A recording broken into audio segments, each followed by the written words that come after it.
Quando eu morava em São Paulo, eu ganhava bem, mas eu gastava muito bem também. Eu gastava muita grana e acabava me sentindo preso. A maior liberdade que eu conquistei não veio quando eu consegui ganhar mais dinheiro, veio quando eu me mudei aqui pro meio do mato, simplifiquei minha vida, comecei a precisar de menos. Pra quem não conhece minha história, eu fui economista de banco de investimento, eu fui sócio lá da LCA Consultores, tinha um salário bacana, mas também trabalhava que nem um maluco, como é a realidade de muita gente numa cidade grande como São Paulo. Tinha um custo de vida altíssimo, porque morar em São Paulo é caro, e ainda tava preso nessa corridinha de ratos de ter as coisas pra me sentir bem. Às vezes a gente tá tão ansioso que acaba gastando com besteira pra tentar aliviar toda essa ansiedade, essa angústia. Às vezes a gente tá preso nessa corridinha de ratos de comprar mais pra mostrar pros outros que é bem sucedido, pra se sentir bem com isso, se sentir importante. E aí nosso custo de vida aumenta e a gente precisa trabalhar mais, ganhar mais, progredir na carreira, e pra isso precisa se dedicar cada vez mais. É um eterno ciclo vicioso da corridinha de ratos. Como eu tava ansioso pra caramba, isso tava me atrapalhando inclusive na minha carreira, eu repensei todo esse estilo de vida e comecei a cuidar mais de mim, tá? Mais em contato com a natureza, o que é um troço difícil numa cidade como em São Paulo, fazer mais atividade física, até que chegou um momento em que eu resolvi sair de lá. Eu tenho um privilégio no sentido positivo da palavra, que é poder trabalhar de casa, então eu larguei São Paulo e vim morar no meio do mato. Minha ansiedade diminuiu, minha produtividade que estava escapando pelos meus dedos começou a melhorar, tô trabalhando melhor e menos do que antes, porque eu tô mais produtivo, me sentindo bem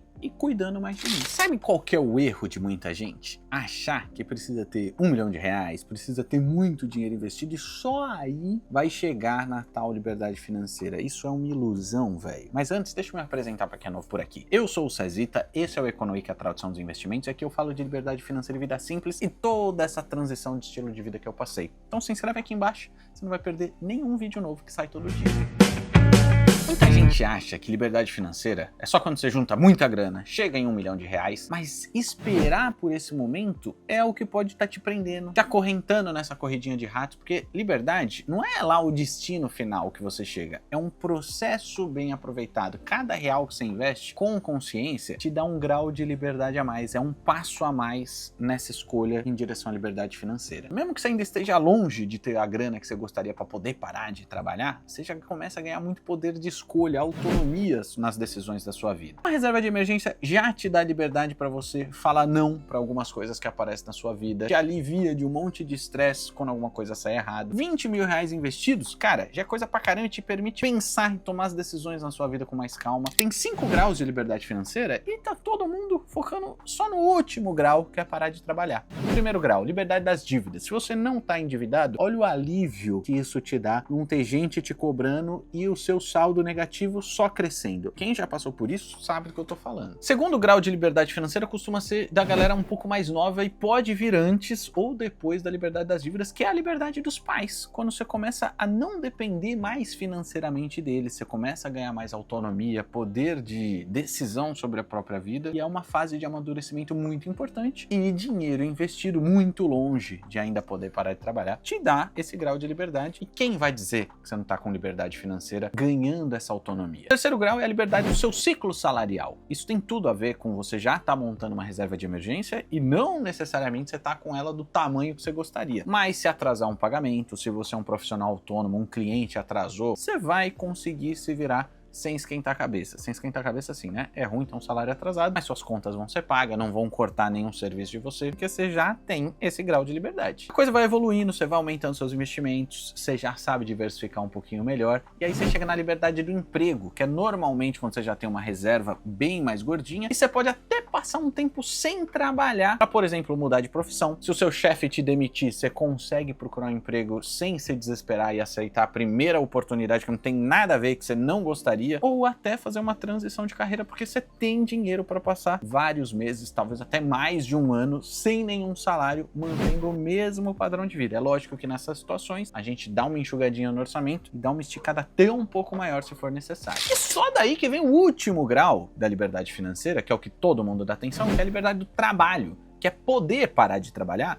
e viver só dos rendimentos da grana investida. Antes disso, dá para você ter rendimentos e complementar sua renda, mas o ideal é você reinvestir os rendimentos das suas aplicações para potencializar o efeito bola de neve do crescimento dos seus investimentos. Agora, o sexto grau de liberdade é deixar um like aqui nesse vídeo, né? Dá uma moral aí pra mim, você me ajuda e o YouTube vai começar a ver que tipo de conteúdo que você gosta e vai começar a recomendar vídeos parecidos, inclusive de outros canais, que tem vários massa por aí. Bora fazer junto a continha do número da liberdade financeira? Tem duas opções. Uma é uma conta mais simples, que você consegue fazer aí na calculadora do seu celular, e a outra é a calculadora que eu vou te dar, e você consegue ser mais detalhista no seu planejamento para chegar na sua liberdade financeira. Bom, a conta mais simples é super simples e a lógica é quanto que você gasta por mês. Por exemplo, se você costuma gastar todo mês 3 mil reais, você multiplica isso por 300 e chega em 900 mil. Se você gasta um pouco menos, 2 mil, você precisa de 600 mil. Essa conta é super simples, mas dá para você elaborar um pouquinho mais. Dá uma olhada nessa planilha aqui. No primeiro quadradinho, você coloca quanto você costuma gastar por mês ou quanto... Nossa, quase arranquei meu óculos. Ou quanto você gostaria ter de renda passiva, né? De rendimento das suas aplicações caindo na sua conta todo mês. Se for 3 mil reais, no segundo quadradinho, você coloca quanto que tá rendendo as suas aplicações. Eu vou ser conservador, dado que hoje aqui no Brasil a Selic tá mais alta do que isso. Então vou colocar 5% de inflação todo ano, e aí você repara que ele já calcula o rendimento real, ou seja, a rentabilidade das suas aplicações descontada da inflação, e o rendimento real líquido, descontando também o imposto de renda. E aí no último quadradinho, ele vai te informar quanto você precisa ter investido para você poder viver de renda e nunca mais ter que trabalhar e receber 3 mil reais por mês. 889 mil. Nesses parâmetros, dá praticamente os 900 mil do 3 mil reais vezes 300. Mas dá pra gente brincar com outros valores, né? Enquanto eu gravo esse vídeo, a Selic tá mais alta do que isso, nem sempre vai ser tão alta assim, mas eu posso colocar aqui que a inflação também vai ser um pouquinho mais baixa. E aí a quantidade de dinheiro que você precisaria para poder parar de trabalhar cai praticamente pela metade, 417 mil. Eu acho prudente você usar esses parâmetros aqui, 14% de rentabilidade e 3,5% ao ano de inflação. Eu consideraria uma inflação talvez um pouquinho maior do que essa e uma rentabilidade em média ao longo do tempo menor do que a que eu estou usando aqui. Vai ser mais prudente e aí você vai ter um número mais realista de onde você deveria chegar para poder parar de trabalhar e chegar no último grau de liberdade financeira. É uma boa métrica para você saber disso, mas eu não me apegaria tanto a isso porque é mais importante você ganhar os graus de liberdade anteriores e só saber onde você deveria chegar. É só ter essa calculadora com você e fazer as contas sempre que você achar que sua realidade mudar. Tem gente que com 50 mil reais investidos já poderia mudar de cidade, largar um trabalho que não tá feliz, negociar melhores condições de uma promoção ou negociar um salário mais alto, mas nem percebe isso porque acha que só vai poder mudar de vida quando tiver muito mais grana. Eu tenho um pouquinho dessa característica comigo, né, herança de trabalhar vários anos em mercado financeiro e tô trabalhando isso no meu emocional. Queria dividir com vocês os 5 passos que eu prestei atenção nessa minha trajetória de buscar mais liberdade financeira e que se traduzem em 5 dicas práticas para todo mundo poder começar agora. O primeiro deles é limitar seus gastos fixos. E limitar esses gastos que tendem a se repetir todo mês pode ser uma boa oportunidade para você dar uma enxugada no seu orçamento e levar uma vida mais simples. Eu sempre dou a dica de usar essa planilhinha aqui, planilha de orçamento pessoal oficial da Bolsa B3 aqui do Brasil, que você vai colocando aqui quanto você recebe de salário. Se tiver outras fontes de renda, de um 13º,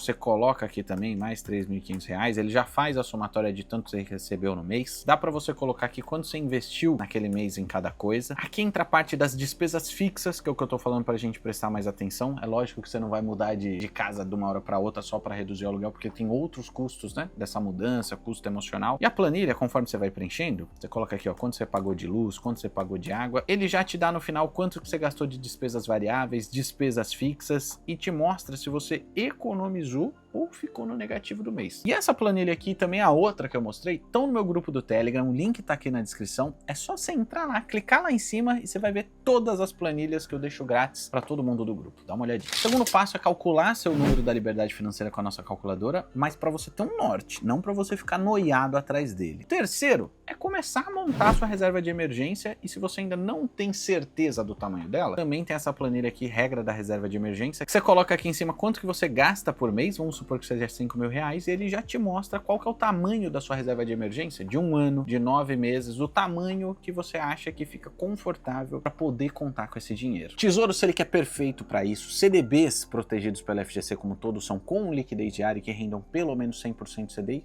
também são maravilhosos. Pode ir por esse caminho e eu sempre falo desses investimentos aqui no EconoWeek. Quarto passo é investir todos os meses, mesmo que seja um valor pequenininho, porque a constância que faz a sua grana crescer não é juntar muito dinheiro para investir um grande valor só uma vez por ano. Essa planilha que chama Efeito Bola de Neve mostra que se eu tivesse investido R$ 500 por mês com uma rentabilidade de 10% ao ano, no final do primeiro ano eu não estaria tão diferente do que no começo dele. Eu teria aportado de 500 em 500 R$ 6.000 e ia ter 6.270. Só que depois de 10 anos, olha onde a gente chega. R$ 60.000 investidos, mas eu já teria 99 mil aplicado porque 39 mil veio só de lucro, de rentabilidade. Passa 40 anos, pra você ter uma ideia, já indo lá pro final da planilha, de 500 em 500 eu teria investido 240, mas isso já se transformaria em mais de 2.700.000. 9% de todos esses 2.700.000 veio só dos seus aportes de 500 em 500. 91%, quase tudo, é puro lucro da sua rentabilidade. É lógico que essa planilha aqui não está considerando o efeito da inflação, do imposto de renda, é só um exercício para você entender o poder dos juros compostos, que é a mágica dos investimentos, do investidor paciente que mira lá no longo prazo. O quinto passo é reduzir o que não agrega valor na sua rotina. Parar de gastar para impressionar os outros e fazer um esforcinho sem pressa para levar uma vida mais simples. Você vai se atentar ao que de fato agrega valor na sua vida, vai economizar e potencializar o efeito do seu investimentos. Você vai conseguir investir mais sem ligar para o que os outros estão pensando. Para mim, liberdade financeira é viver com mais leveza, não com pressão. Talvez você não precise de tanto mais dinheiro assim. Você precisa ter mais clareza. Descobrir seu número da liberdade pode ser o primeiro passo para mudar de vida e sem se apegar